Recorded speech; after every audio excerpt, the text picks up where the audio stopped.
Estimados alumnos, muy buenos días. El día de hoy vamos a hablar acerca de la teoría del derecho, una teoría muy importante que nosotros debemos aprender para poder conocer nuestros derechos, pero también nuestros deberes. La palabra derecho etimológicamente proviene de la voz latina directum dirigere, que significa lo que va rectamente hacia algo.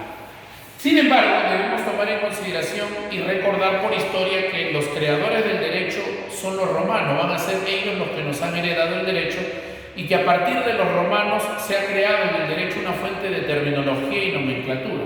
Es por ello que los romanos al derecho le van a dar la especial consideración al derecho del término jus.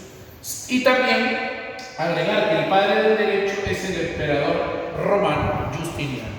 Pero vamos, ¿qué es un derecho? Se dice que un derecho es un atributo o facultad que tiene toda persona para realizar una acción, omitirla, o sea, dejar de hacerla, o exigir de otra persona un determinado comportamiento. Entonces, entendamos que un derecho es un atributo o una facultad que tiene toda persona para que con esa facultad o con ese atributo pueda exigir algo a su favor, pero también respetando el derecho de los demás. ¿De dónde surgen los derechos? Para ello surgen las teorías acerca del origen del derecho.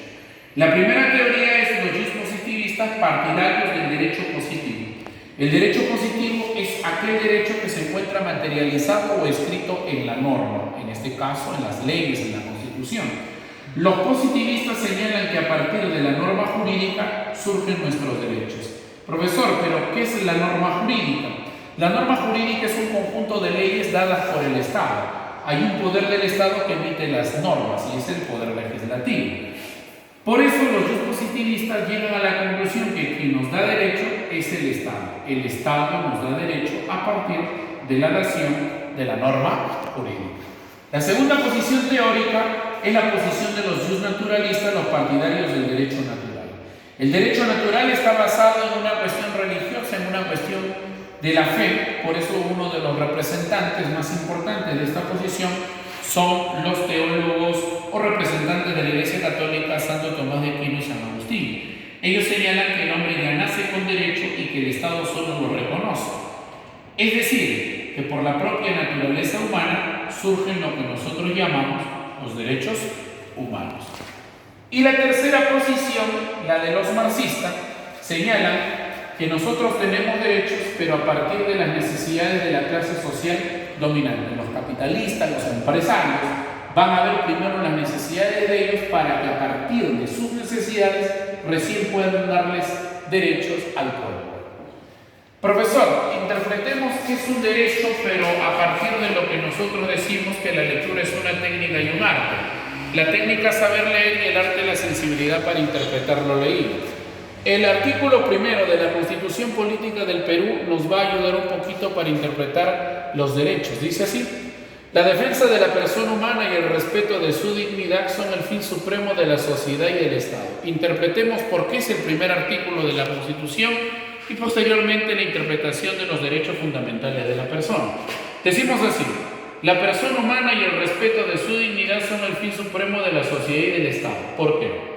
Sabemos que por naturaleza la persona humana es un ser social, no puede vivir solo, no puede vivir aislado, requiere y necesita vivir en sociedad. A partir de convertirse en un ser social va a formar a la familia. La familia va a dar origen a la sociedad y la sociedad va a dar origen al Estado.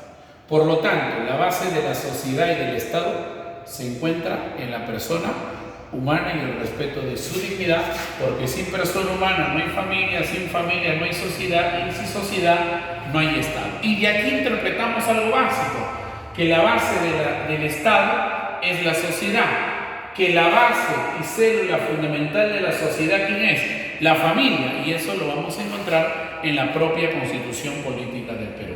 Y a partir del estudio del derecho se hace importante estudiar lo que son los derechos humanos.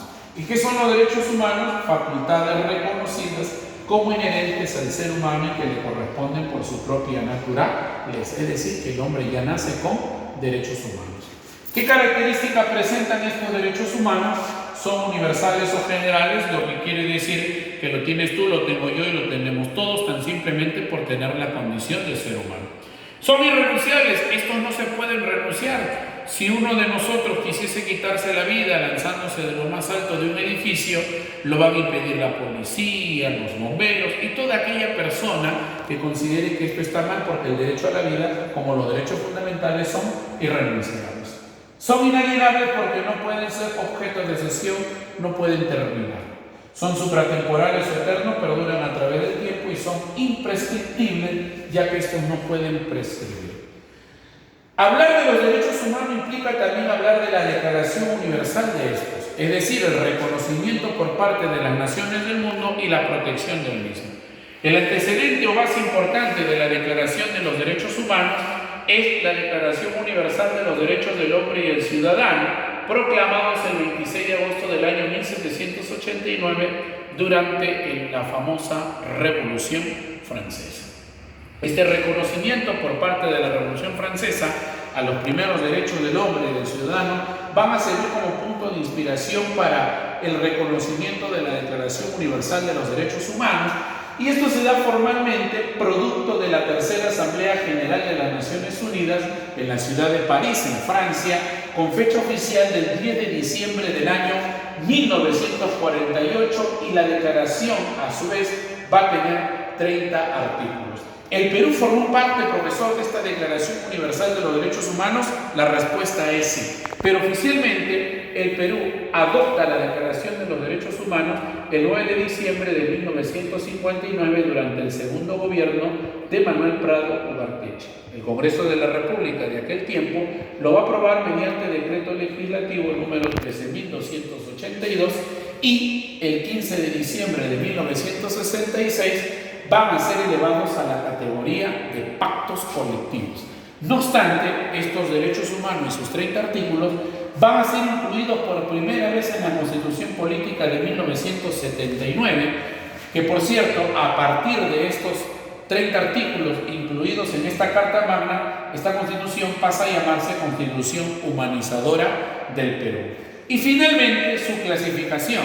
La clasificación de los derechos humanos se han hecho en generaciones de acuerdo a cómo han ido evolucionando en el tiempo. Derechos de primera generación, segunda generación y tercera generación. Los derechos de primera generación históricamente aparecen con la Revolución Francesa y son llamados derechos civiles y políticos. Estos derechos, a la vez, por ejemplo, tenemos el derecho a la vida, a la libertad, a la seguridad personal, a la propiedad y herencia, a un nombre, a un domicilio, a la ciudadanía, al voto, elegir y ser elegido, entre otros, incluido el asilo político, etc. Los derechos de segunda generación son producto del esfuerzo del trabajo de las masas, de las luchas constantes de los trabajadores sobre la dominación burguesa.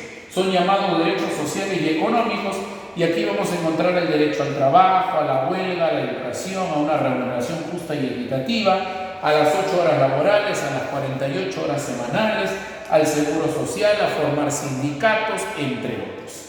Finalmente, los derechos de tercera generación son llamados derechos contemporáneos o modernos. Estos aparecen a mediados de 1900 y encontramos los derechos, por ejemplo, llamados estos de solidaridad del pueblo, como el derecho a la paz, a la autonomía, a la tranquilidad, al medio ambiente sano, a la armonía, a la libre determinación de los pueblos, a los utis possidetis, entre otros. Estos derechos muchas veces se convierten en derechos teóricos, ya que muchas veces, valga la redundancia, no se cumplen, como por ejemplo el derecho a la tranquilidad. Yo estoy tranquilo en mi casa y de pronto el vecino está de cumpleaños y pone a todo volumen su equipo de sonido.